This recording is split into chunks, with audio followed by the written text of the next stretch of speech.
Bismillah, walhamdulillah, wassalatu wassalam ala rasulillah. So I thought I would take a pause for a moment from all of the political commentary and focus on also obviously things that are of much greater importance. And I wanted to share to share a reflection of a book, and for those of you that are actually I think both Instagram and IG, inshallah both of you guys can see this. So there's a work of tafsir by should be a well-known, maybe not everybody knows, but a fairly well-known and certainly considered one of the major scholars of commentary in the Qur'an, whose name was Ibn Juzay al-Kalbī, al-Andalusi al-Maliki. So Ibn Juzay was from Andalus, from the period of when the Muslims were in Spain, and he wrote a short but important commentary on the Qur'an called al-Tashīl li Ulūm al-Tanzīl. So he wrote a short commentary, and it's called the easing or facilitating the learning of the sciences of revelation. And this book, as you can see, that I'm putting like a little screenshot here for you to see, this is a book by Shaykh Musā'id al-ayyar, hafidhahullah, who's really quite astounding, amazing scholar from our period, from the modern period. May Allah preserve him. And he is a specialist in the field of tafsir. And Shaykh al-ayyar, may Allah bless him, has put out a number of really great works. And one of them is a book, as you can see here, it's called Sharḥ Muqaddimah al-Tashīl li Ulūm al-Tanzīl. So it's a book that is a commentary on the introduction to Ibn Juzay's tafsir. And what I'm going to share from this is just some reflections on khidmatul Qur'an. Share some reflections on giving service to the Qur'an. So Shaykh al-ayyar actually has done this for a number of the major works of tafsir. So like Ibn Atiyah's tafsir, at-Tabari's tafsir, where he goes and he gives an explanation on the commentary. Now, why is he giving an explanation only on the introduction to so-and-so's tafsir, like Ibn Juzay or at-Tabari or any others? Is because often people will, when people approach the Qur'an, they will open it up and they'll just start reading. And this even goes for tafsir. They will go to tafsir Ibn Kathir, tafsir as-Sa'di, or any other tafsir. And they will open the Qur'an, or they'll open the book of tafsir and just start reading it as if, well, this is just what the Qur'an means. And what tends to get glossed over is the introduction of the author, the musannaf or the mu'allif himself, of, well, what was their approach to the Qur'an? What is their intention for even doing a commentary on the Qur'an? What were they hoping to accomplish, and so on? All these key elements are very important in being able to not only appreciate a particular scholar's commentary on the Qur'an, but to know, which min ayy jiha, like from what perspective are they coming to it. So, for instance, you have some books that are tafsir lughawi, like they might be a translation or it may be a commentary on the Qur'an that is focusing on language and everything to do with language, grammar and structure and rhetoric and all of those things. Others will be what is referred to sometimes as ma'ani, like what is what we sometimes call like the diraya, like what is the meaning or the significance. So this are things that he refers to of at-tadabbur, like reflections on the Qur'an. And then you have even more specialized, those that take a sort of istinbat or fiqhi approach. So another Andalusian scholar, another giant from the Malikis from the time in Andalus, is Ibn al-Arabi, not to be confused with Ibn Arabi, the Sufi, right? Ibn Arabi and Ibn al-Arabi was a great qadi, he was a judge, and so his work called Ahkam al-Qur'an, which if you understand the Arabic you can guess is what it's dealing with injunctions and rulings, yani tatbiq al-Qur'an, like it's an application of the Qur'an, because and therefore it only focuses on ruling. So there's many different approaches. So Shaykh al-Tayyar, he's doing the sharh here of Ibn Juzay's work of tafsir, and he's gonna go and give us a commentary on the Muqaddimah, on on the introduction. So I'm gonna gloss over some of it because it would be quite lengthy, but I want this to really be kind of short and sweet, just a few minutes for us to take really more like some inspiration. So Shaykh al-Tayyar begins by saying, بدأ المؤلف كتابه بالحمد والثناء على الله سبحانه وتعالى. So Ibn Juzay, he begins his work like all of the scholars do, and this is not just a mere formality, but they begin it by praising Allah, expressing gratitude and praising Him. وَالصَّلَاةُ وَالسَّلَامُ عَلَى رَسُولِهِ صَلَّى اللَّهُ عَلَيْهِ وَسَلَّمَ. And then they continue by saying some prayers for the Prophet. May Allah bless him. And then ثُمَّ ذَكَرَ أَنَّ عَمَلَ الْقُرْآنِ هُوَ أَرْقَى الْعُلُومِ قَدْرًا. Then he goes on to say that what?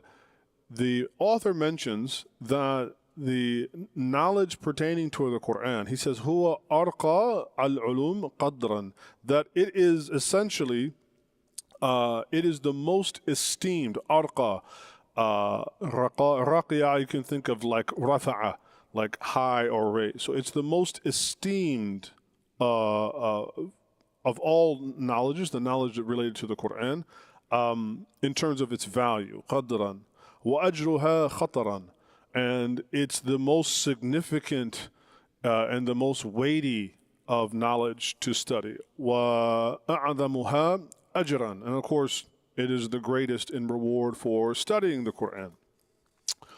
وهذه قضية لا يكاد يختلف عليها علماء المسلمين. And this is something, as it relates to this affair, of which there is no disagreement amongst the scholars. And so we get to now the little first card that I have up here to look at. He says, فَعِلْمُ الْقُرْآنِ. So as it relates to knowledge of the Qur'an, هو أجل العلوم الإسلامية. It is the most sublime of all of the Islamic sciences. لأن القرآن هو كلام الله سبحانه. Because, first off, the Qur'an is the speech of Allah, right, the Exalted. منه تؤخذ الشريعة والعقائد.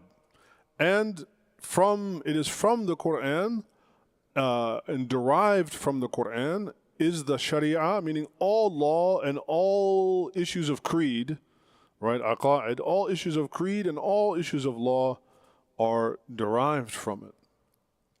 وَكُلُّ عُلُومِ الْإِسْلَامِ, and all of the sciences of the Qur'an, rather all the sciences of Islam, تَرْجُعُ إِلَى هَذَا الْكِتَابِ. They all go back to the Qur'an. They all have to go back and refer to in reference to the Qur'an. Now, let me continue with the next one. So he continues by saying, وَذَكَرَ أَنَّ الْعُلَمَاءَ قَدْ خَدَمُوهُ إِقْرَاءً وَتَفْسِيرًا وَتَدَبُّرًا وَإِسْتِنْبَاطًا. It's a very beautiful reflection. So he goes on to mention that Ibn Juzay mentions that the scholars, therefore, for all those reasons we just mentioned, that they then have given themselves in service to the Qur'an in what he describes here as really four primary ways. The first way, that is just simply, as he mentions, iqra'an, right? Yani qira'ah, just simply in the recitation of the Qur'an. And here, we don't mean only reciting for personal development and whatnot. No, he means this as a science, right? As a field of knowledge. There are some people that dedicate, some scholars that dedicate their whole entire life to just the recitation of the Qur'an. Others, he mentions, that they to tafsir, wa tafsiran, like Ibn Juzay, right? Others that dedicate, they give service to the Qur'an by explaining it. Others tadabburan, others to reflect upon it. So this is another kind of tafsir, as we mentioned, like al-ma'ani, right? Going into the meaning and reflecting upon it. Well, istinbatan, and as well as we mentioned, those that are deriving rulings from it, right? For fiqh and whatnot. And then he continues by saying, وَذَكَرَ أَيْضًا أَنْ مِنْ نِعْمِ اللَّهِ عَلَيْهِ, that as it relates to Ibn Juzay now saying personally, that he mentioned that from amongst the many blessings of Allah, that Allah Ta'ala manna alayh, that Allah Ta'ala has blessed him with. He says, أنه شغله بخدمة القرآن وتعلمه وتعليمه. So he said that one of the signs and the ways of knowing that he was blessed by Allah, one of the many blessings that Allah had conferred upon him, was that Allah Ta'ala busied Ibn Juzay. He busied him with service to the Qur'an in two ways, he's saying in himself particularly. Al-awwal, the first, at-ta'allum. The first is what I would translate as lifelong study, at-ta'allum.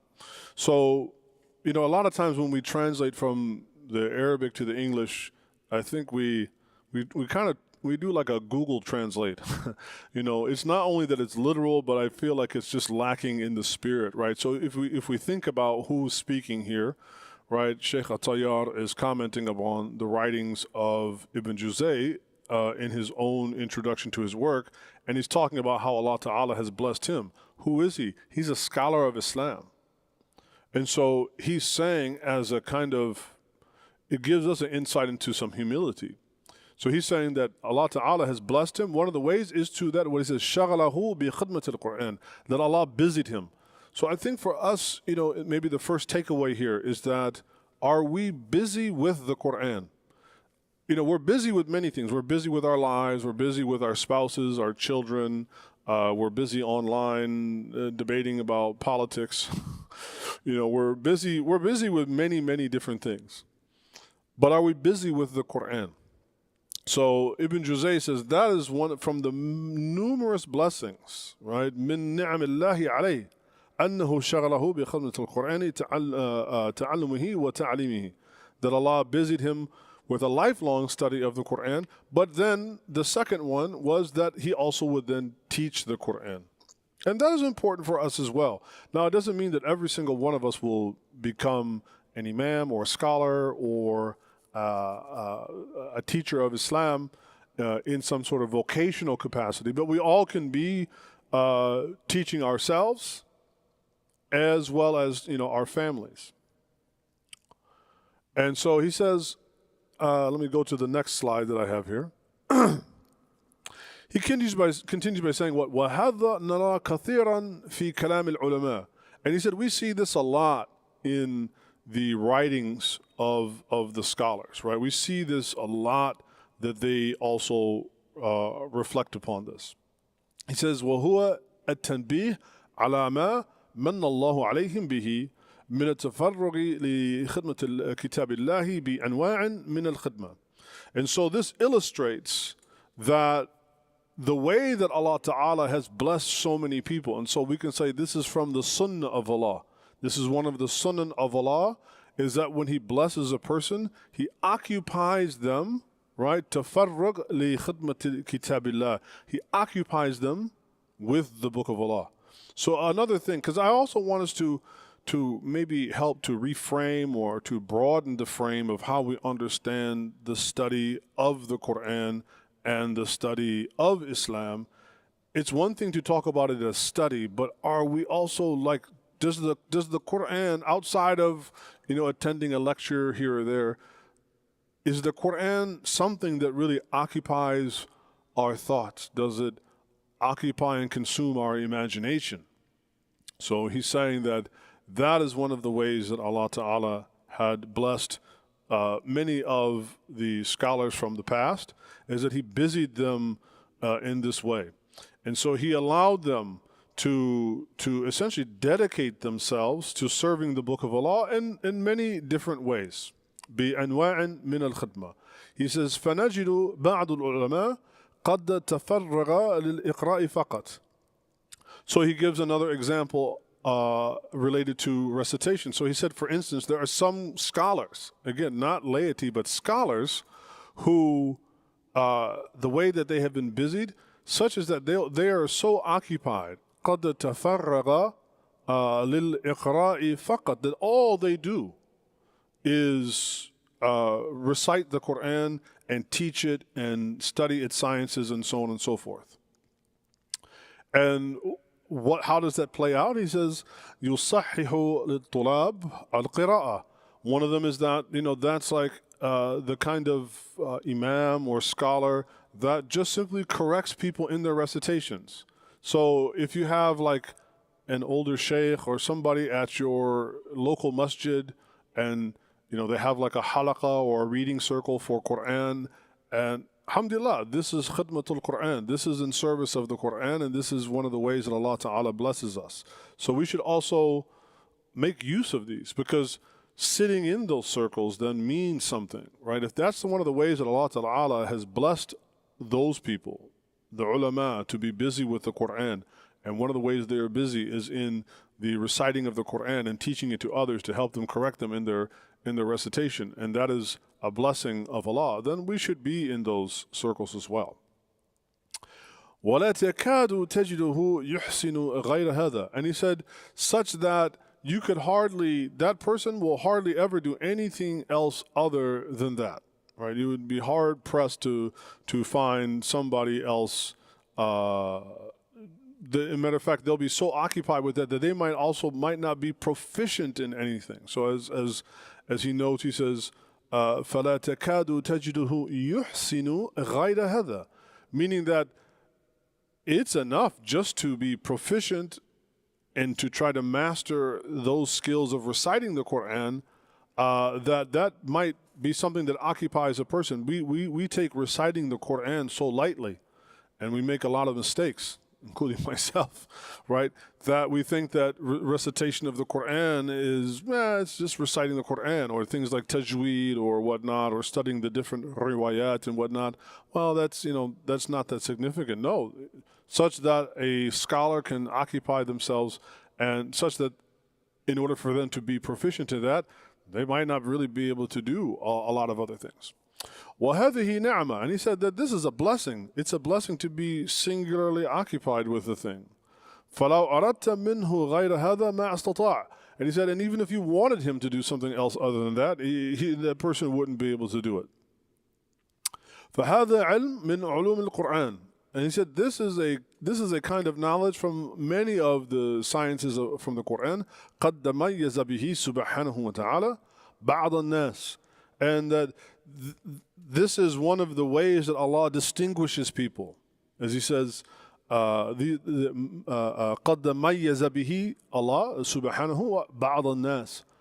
So the way that you can be distinguished is not just by being smart and having a leadership position and all these other things that we wanting accolades and whatnot. But one of the ways that we can be distinguished in the sight of Allah is to be in service to His book, be busied with it, try to dedicate ourselves to it, and not be distracted by other things. And in that way we become distinguished to Allah. And that's the way that he says Allah Ta'ala is able to distinguish from other people. وَهُنَاكَ أُنَاسٌ قَدْ تَفَرَّغُوا لِتَفْسِيرِهِ وَالْإِسْتِنْبَاطِ مِنْهُ. And so Allah Ta'ala, Ibn Juzay, another way that said that Allah Ta'ala blesses people, and there are others that are just completely occupied with tafsir, right? Like Shaykh al-Tayyar, mashallah, completely occupied with the field of tafsir. And there are others that are occupied with al-istinbat, right? With, again, the deriving of rulings.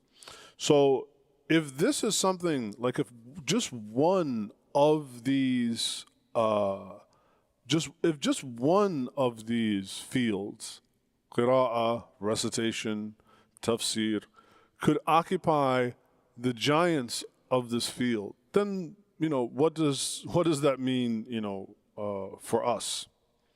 So I just wanted to share that, as I personally thought this is like a really beautiful reflection to get us to broaden why it's important to study the Qur'an, why there are many different areas of which we can focus on, and that the Qur'an is a way of also dedicating our life to Allah Ta'ala through the studying of its various sciences. And I think this is why am I mentioning this? I think this is something extremely important in this day and age, where many of us, our hearts are very heavy with what's going on in, and this is not just only what's been happening in Palestine. Obviously, this is an absolute calamity, but what has been happening in Sudan, and what has been happening in the Congo, and what has been happening in Yemen, and with our brothers and sisters in China, and with the way that media works in our lives, and the nonstop,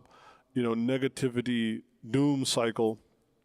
I think it's important to step back and to also remember, like, what is really important and what is everlasting. All of the trials and the tribulations of this life are ibtila'at. They are tests for us, and I don't say that to lightly dismiss the tests. They're tests. They're difficult. They're very hard. But one of the ways in which we can find strength, draw upon strength, and also resilience, I think, is to renew our dedication to studying the Book of Allah, and inshallah, perhaps some of these words will help us find some inspiration to do so. And I hope, as we continue to explore this series from Shaykh al-Tayyar here at Middle Ground, inshallah, I hope to be able to do some more of these series as well to share on here for all of us to benefit, inshallah. So may Allah Ta'ala have mercy on Ibn Juzay. May Allah Ta'ala bless and preserve Shaykh al-Tayyar. And of course, may Allah Ta'ala increase all of us in rank and make us from the Ashab al-Qur'an. May Allah Ta'ala make us from the people of the Qur'an and the people of His dhikr, the people of His remembrance. Wa salawatuhu wa salamuhu ala nabiyhi al-kareem wa ala alihi wa ashabihi ajma'in. Walhamdulillahi rabbil alameen. Assalamu alaikum.